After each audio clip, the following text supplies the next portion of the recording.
1,00,000 बेलपत्र भगवान शिव को चढ़ाने से हर प्रकार की मनोकामना पूरी हो जाती है। इसमें 1% भी कोई संशय वाली बात नहीं है। हरि श्रृंगार के फूल भी भगवान को चढ़ाए जाते हैं। ऋतु पुष्प भगवान को अति प्रिय है। जो जिस ऋतु में आते हैं उन फूलों से भगवान की पूजा कीजिए। शिव जी को भक्ति पूर्वक अखंड 1,00,000 चावल चढ़ाने से मनुष्य को लक्ष्मी की प्राप्ति होती है, धन की कमी नहीं आती। उसमें थोड़ा सा चंदन मिला लें और 1,00,000 चावल भगवान को चढ़ाएं, ऐसा वर्णन किया गया है।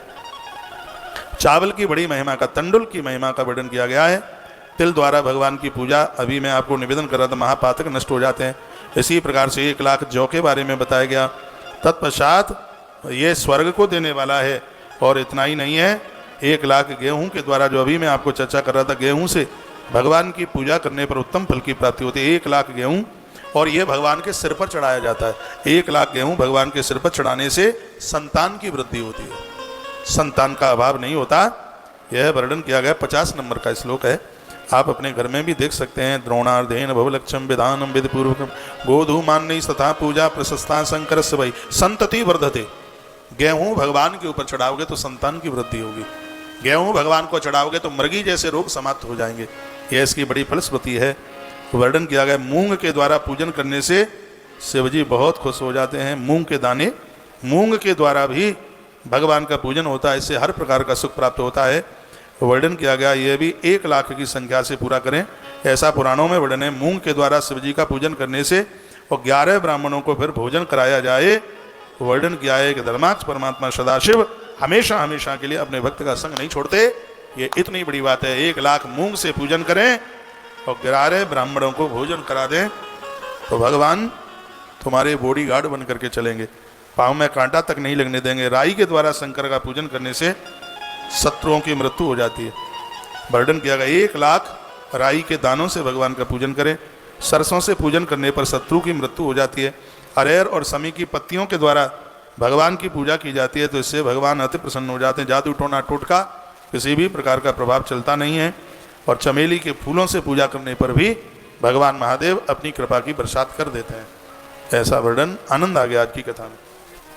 यदि किसी की बुद्धि जड़ हो गई है, बुद्धि काम नहीं कर रही है, तो शर्करा मिश्रित दूध की धारा से उसकी बुद्धि ठीक हो जाएगी। पागल हो गया है, आगरा के मेंटल हॉस्पिटल में जाने की जरूरत पड़ रही है, तो क्या लिखा है, केवलम दुग्ध धारा च तदा कार्य विशेषतः शर्करा मिश्रिता तत्र यदा बुद्धि जड़ो भवेत।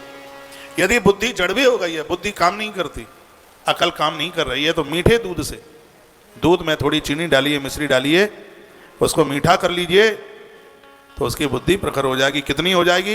लिखा है कि जितनी बुद्धि गुरुदेव बृहस्पति जी महाराज की है, ऐसी ही श्रेष्ठ बुद्धि उसकी हो जाएगी। ये तो अभिषेक हमें करना है। मीठे दूध से, कच्चा गौ माता का कच्चा दूध, उसमें थोड़ी शर्करा डालिए, मिश्री डालिए, उसको मीठा कर लीजिए, तो इसमें लिखा है कि कितनी बुद्धि तीव्र हो जाएगी। तस् संजायते जीव सदृशी बुद्धि रुत्तमा।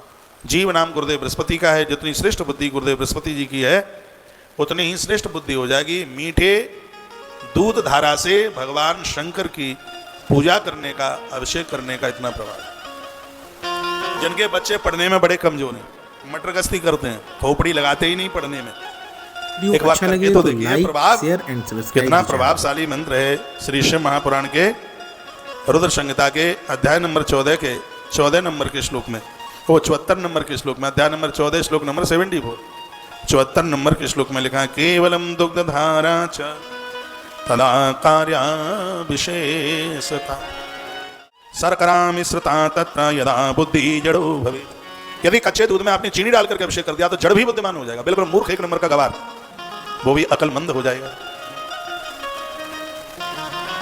आनंद हो जाएगा। पान कभी खाना हो तो बिना जर्दे वाला खाइए, ये भी अकल के ऊपर प्रभाव करता है।